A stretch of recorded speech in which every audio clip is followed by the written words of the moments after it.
और इसी को सौभाग्य का प्रतीक भी माना गया है। कहते हैं, ये कथा भी आई है गणेश पुराण में, कि बचपन में एक भगवान विश्राम कर रहे थे गणेश जी, उसी समय एक सिंदूर नाम का दैत्य आ गया और उसने भगवान को मारने की चेष्टा की और गणेश जी ने उसको उसी समय रगड़ दिया।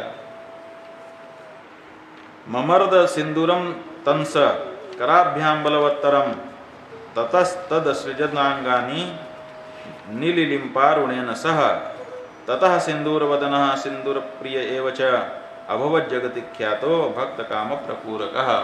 गणेश पुराण कहता है कि गणेश जी के शरीर की आभा सिंदूरी क्यों है? क्योंकि सिंदूर नाम का राक्षस दैत्य आया था जो गणेश जी को मारना चाहता था। गणेश जी ने उसी को पकड़ करके दबा दिया और दबा करके क्या किया? उसका प्राणांत कर दिया और उसका शरीर को तोड़ फोड़ दिया। उससे उसके शरीर से लाल रंग का खून निकला। उस खून को गणेश जी जैसे बच्चे छोटे, बहुत छोटे जो बच्चे होते हैं, वो जो कुछ उनके पास होता है उसको शरीर में पोतने लगते हैं। ये बाल स्वभाव है।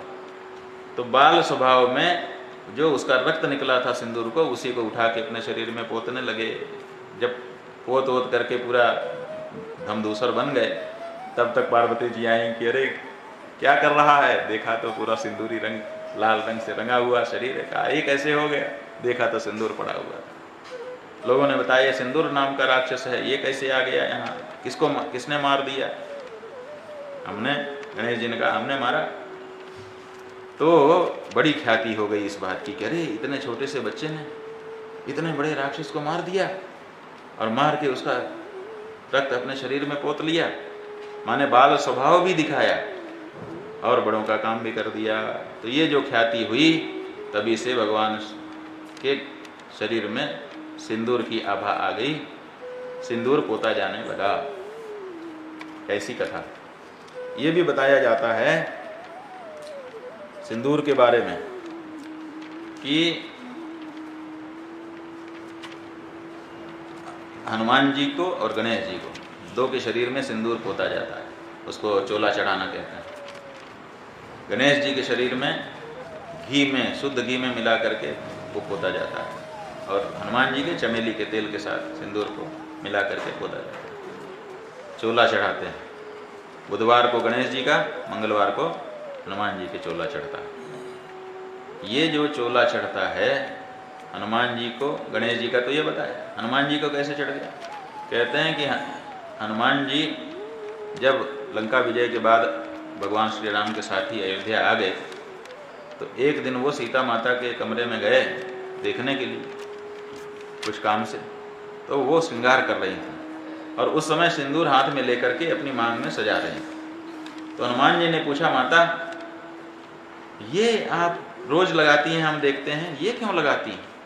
क्या है ये? कहा बेटा ये सिंदूर। कहा इससे क्या होता है?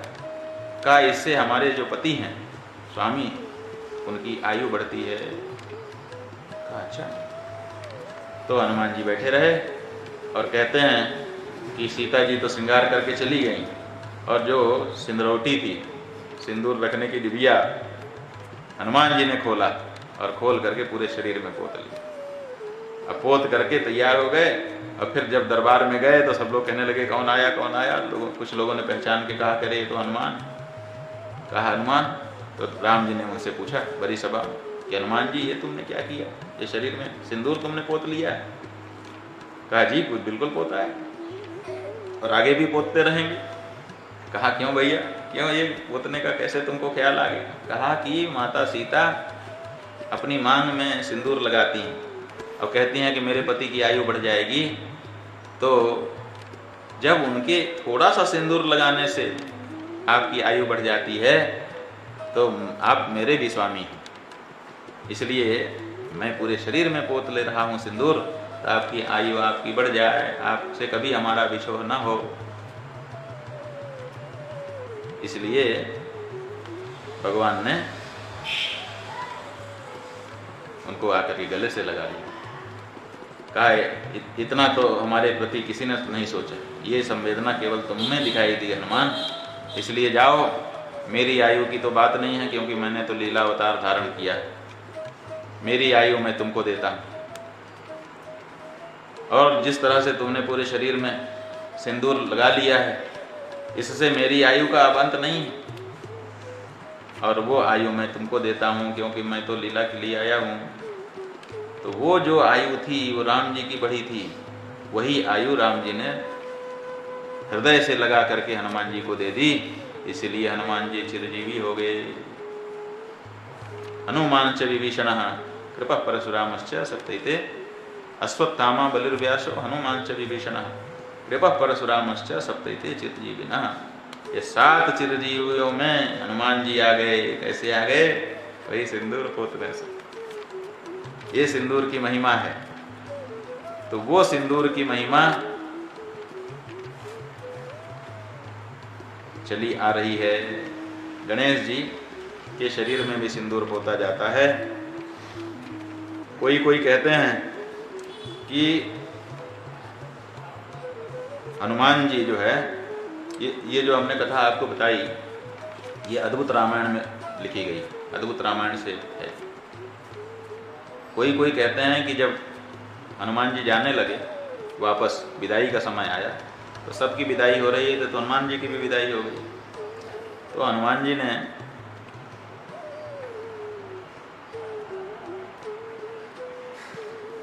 विदाई जो दी जा रही थी ले लिया, और ले करके बाहर गए तो मोती की माला दी गई।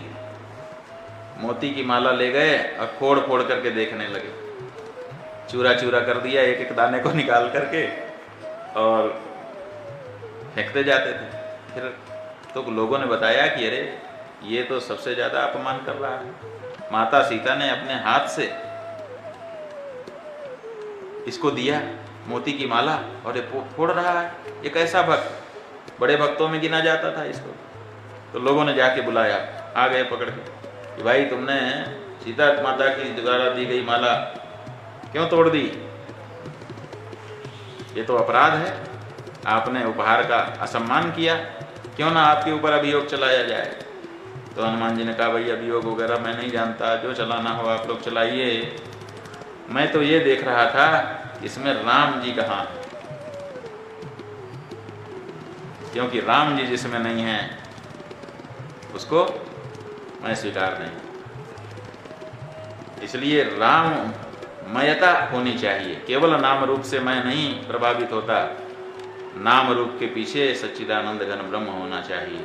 इसलिए संसार जो है, हनुमान जी इस बात से शिक्षा दे रहे हैं कि केवल नाम रूप में मत जाओ, नाम रूप के साथ सच्चिदानंदता भी देखते रहो। तो मोती की माला में राम को खोज रहे थे, एक एक मोती को तोड़ करके। क्यों? क्योंकि राम को खोज रहे थे। संसार के एक एक मोती में, एक एक दाने में राम को खोजो। राम हो तो स्वीकार करो, नहीं तो स्वीकार मत करो। तो संसार का त्याग कैसे होगा? कि जब आप नाम रूप को देखेंगे कोरा, तो कोरे नाम रूप को छोड़ देंगे, और जिसमें सच्चिदानंद घन ब्रह्म बसता होगा उसको स्वीकार कर लेंगे।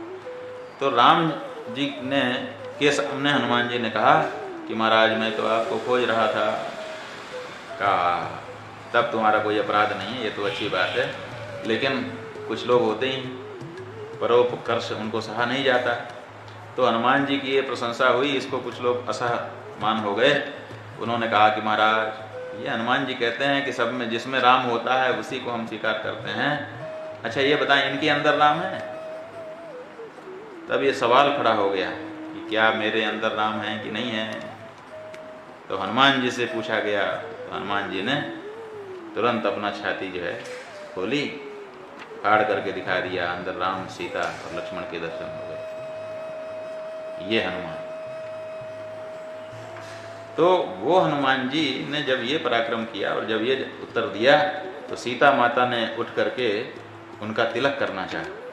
तिलक जो है सबसे बड़ा सम्मान होता है, किसी को तिलक लगा देना बहुत बड़ा सम्मान होता है। तो माता सीता ने तिलक करना चाहा, लेकिन पहले से कोई तैयारी थी नहीं, तो उन्होंने अपने सिंदूर में से ही थोड़ा सा ले करके और हनुमान जी को तिलक कर दिया। वो जो तिलक है उसी को हनुमान जी ने पूरे शरीर में फैला लिया। इसीलिए तब से हनुमान जी को सिंदूर का चोला चढ़ने लगा। ये जो सिंदूर है, इस सिंदूर को हनुमान जी ने सिंदूर नाम नहीं दिया, उन्होंने इसको राम रसायन कहा। ये राम रसायन है, क्योंकि सीता माता की मांग में रहता है राम जी के सौभाग्य के लिए, इसलिए ये रसायन है, क्योंकि इसके अंदर पारा होता है। तो पारा को शोधित करके उसको घिस करके तब ये सिंदूर बनता है। तो सिंदूर में पारा है जो रसायन है, और ये राम के लिए है, क्योंकि सीता जी की मांग में किसके लिए है? राम के लिए। इसलिए हनुमान जी कहते हैं कि ये राम रसायन है, ये सिंदूर नहीं है। राम रसायन तुम्हारे पासा सदा रहो रघुपति के दासा, इसीलिए तुलसीदास जी ने, क्योंकि इसको राम रसायन, और इसी से सिंदूर को जो राम रसायन कह दिया, इसी को वैष्णवों ने परंपरा बना करके हर चीज़ के साथ राम शब्द जोड़ना शुरू कर दिया।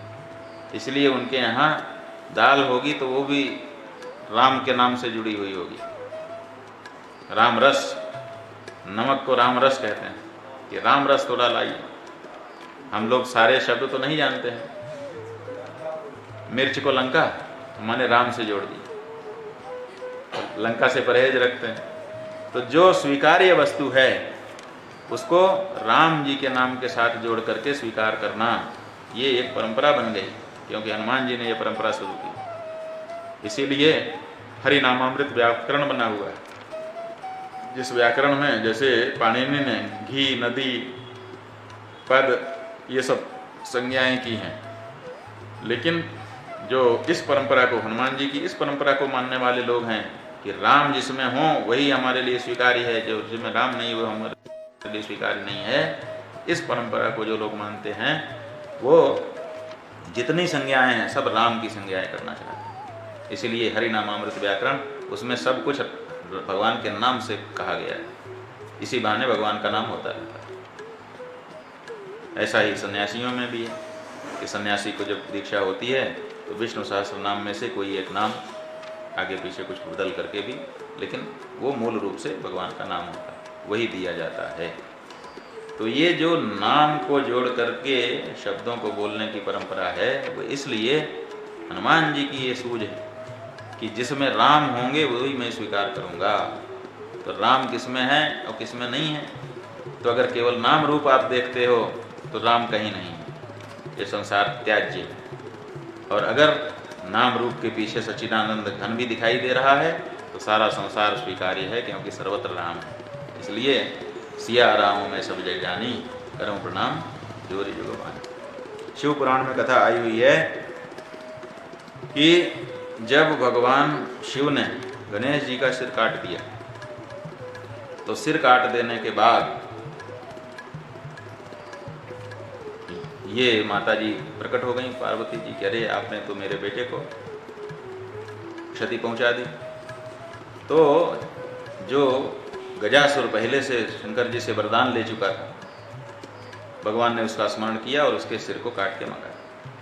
उसके सिर पे सिंदूर लगा हुआ था, तो जब उनका सिर जोड़ा गया तो पहले से सिंदूर लगा हुआ था, इसीलिए सिंदूर को स्वीकार कर लिया, कहा ये सिंदूर मत पोछो, इसको साथ रहने दो गणेश। इसीलिए उनको सिंदूर लगाया जाता है।